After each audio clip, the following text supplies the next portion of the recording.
I wanted to do a follow-up video on this 2009 Honda Pilot. The heads are on. This is the one that had the seized cam on the rear. The firewall head cam was seized, broke the timing belt, caused all kinds of problems. This is one of the ones that has a cylinder deactivation feature, and you know what could possibly go wrong. Once you get up to speed, it drops from a 6-cylinder to a 4-cylinder, and let's do that with oil pressure.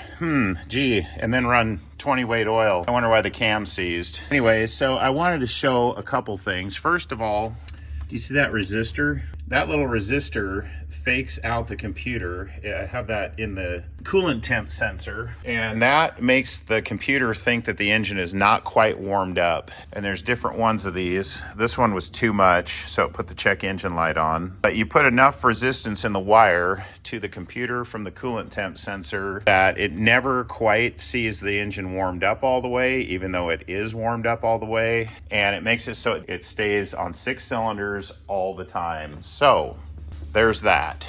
And then the oil pressure is all done through the cams to drop the cylinder on each head. So it's cylinder 3 and 4. And this, it literally looks like a valve body on a transmission.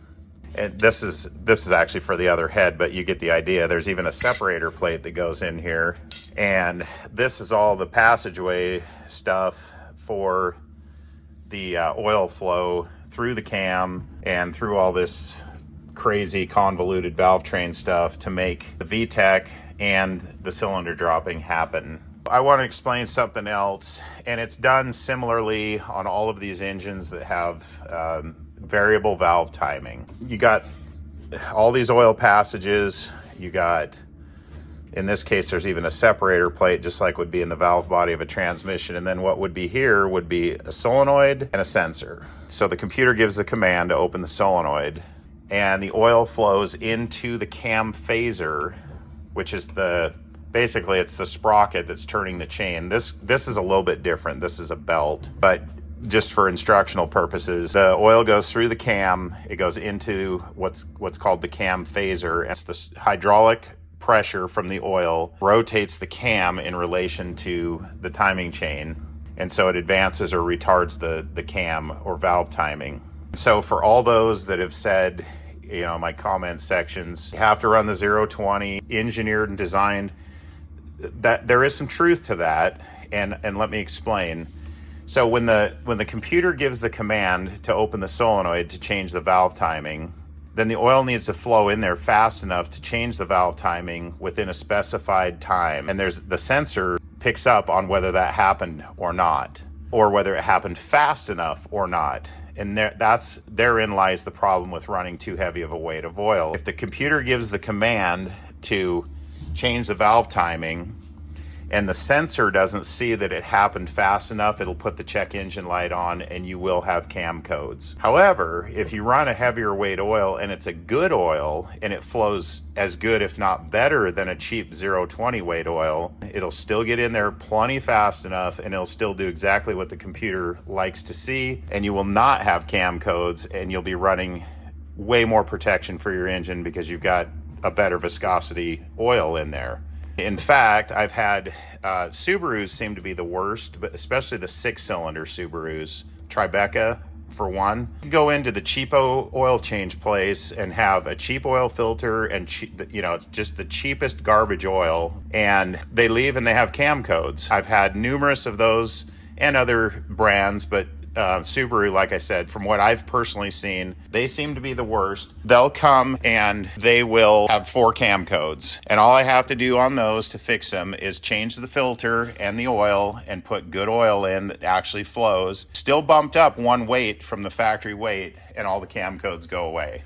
That's why the oil viscosity and even the quality of the oil is so important, is because if it doesn't flow fast enough once it gives the command to change the valve timing, and the sensor does not see the timing change within the specified, whatever the preset program in the computer is, time, it will put your check engine light on. And that's the only reason it's on. It just didn't do it fast enough. So yes, you can't run 50 weight oil in one of these things or you're gonna have cam codes. Can you bump your 0-20 up to a 530 or even a 540?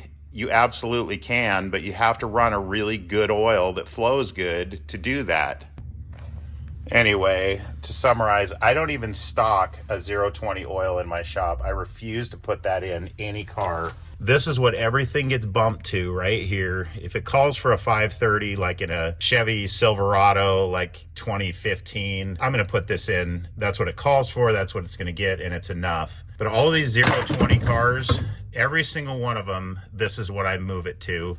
I'm not giving anybody advice in this video. You do what you think is gonna be best for you, but I'm just telling you from my experience, I've never had a single one come back with cam codes. And again, the only reason you'd have a cam code is because the oil can't flow good enough to satisfy the timing of the computer when it switches valve timing. When the solenoid opens for the valve timing to change, it needs to do it within a specified amount of time, whatever that preset is. And if it doesn't do it fast enough, you'll have a cam code, which is because the oil flow is not sufficient. But again, to summarize, I've had very many, especially Subarus, come in with cam codes that have the correct weight oil and they just had their oil changed. And it's because they use the cheapest garbage money can buy, and that oil, even at the right weight, does not flow fast enough to satisfy the timing requirements that the computer wants to see. And the other thing that people need to realize is just because an oil is a 020 starting out,